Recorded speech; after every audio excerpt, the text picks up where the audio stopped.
Helicopter से ओरछा आ रहे हैं जी। और ओरछा में 10:15 बजे के बाद सीधे उतरने के बाद दर्शन करेंगे भगवान राम राजा के, और दर्शन करने के उपरांत रथ में बैठेंगे।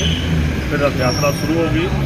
पहला स्वागत वही ओरछा में मेला ग्राउंड पे, वहाँ स्थानीय लोगों के द्वारा आयोजित है।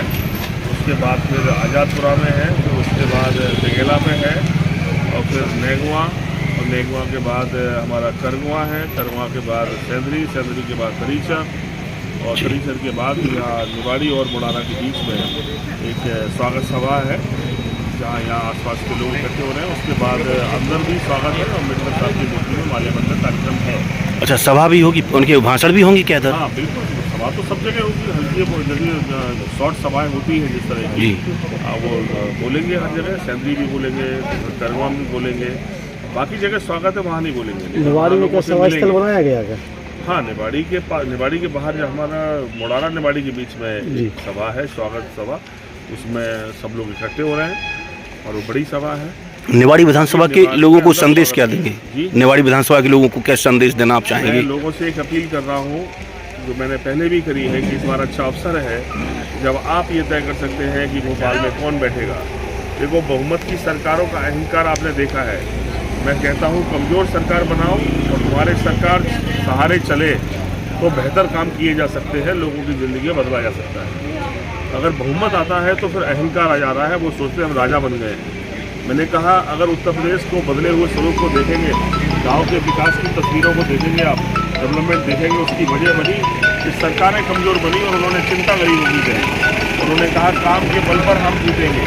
अब ये जब बहुमत नहीं मिल रहा है और बड़ा समय दोनों ही दलों को मिला है, लगभग 18 साल से तो बीजेपी को ही मौका मिला है, लेकिन बीजेपी के 18 साल के बाद भी गाँव में स्कूल नहीं है, और स्कूल हैं तो मास्टर नहीं है, और मास्टर हैं तो कोई व्यवस्थाएँ नहीं है। तो मैं सोचता हूँ कि आपके व्यवस्थाओं ने लाखों बच्चों का जीवन प्रभावित किया है।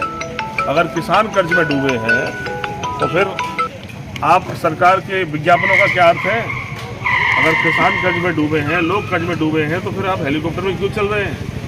पहले सबसे पहले जिनका पैसा और कर्जा तो खत्म करो। आपको अपने घर से किसान थोड़ी कुछ मांग रहा है। 3 लाख करोड़ का बजट आपको दे रहा है 1 साल में, और फिर भी कर्ज में जी रहा है। बेटियों की शादी नहीं हो पा रही है। तो मैं कह सकता हूँ कि लोग अब इनके मिजाज को समझे हैं, लोग समझ गए हैं कि हमारा वोट ही अकेला नहीं है, सारा नोट भी हमारा है। हम सिर्फ हिसाब लेने की भूल कर गए थे, हिसाब नहीं ले पा रहे थे, इसलिए हमें दान देने की कोशिश की जा रही है, जैसे वो अपने घर से दे रहे हों। लोगों ने मिजाज बदला है, लोग कह दान नहीं चाहिए, तुम्हें क्या चाहिए बताओ, हमारा पैसा हम पर खर्च करो, हम अपनी ज़िंदगी बदलना चाहते हैं। इसलिए लोग समाजवादी पार्टी के साथ हैं, अखिलेश यादव के फैसलों के साथ हैं। अखिलेश जी की वो बातें लोगों को याद हैं कि सरकार बनी, सबसे पहले स्कूल अच्छा किया, शिक्षा मित्रों की तनख्वाहें दुगनी कर दी कि तुम अच्छे से अच्छा करो। बच्चे गरीब किसानों के पढ़ा रहे हो, तनख्वाहें तुम्हारी कम है, तुम्हारा मन नहीं लगता होगा पढ़ाने में, हम आपको बेहतर व्यवस्थाएं देंगे, तुम जिंदगी बेहतर बनाओ लोगों की।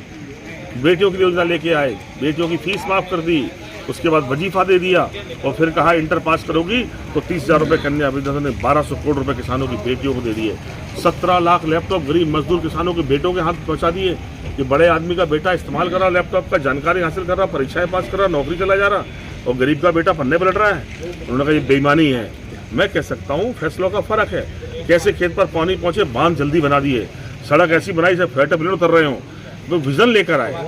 मैं अखिलेश यादव की उम्र छोटी है, पर बड़े बड़े नेताओं के बड़े बड़े कार्यकाल को बोना बनाती है।